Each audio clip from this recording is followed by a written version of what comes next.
The SafeLink not registered on network error means your phone's SIM card isn't properly communicating with SafeLink's network, now part of Verizon. This is usually due to SIM provisioning issues, where your SIM card hasn't been correctly activated or linked to your account in Verizon systems.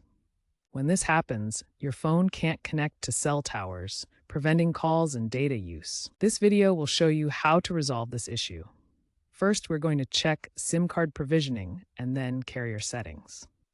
First, power cycle your phone by turning it off completely, waiting a few seconds, and turning it back on. Next, check that your SIM card is properly inserted. Remove the SIM and reinsert it firmly to ensure good contact. Then, ensure your APN settings are correct. Go to Settings, Network and Internet, Mobile Network, Access Point Names.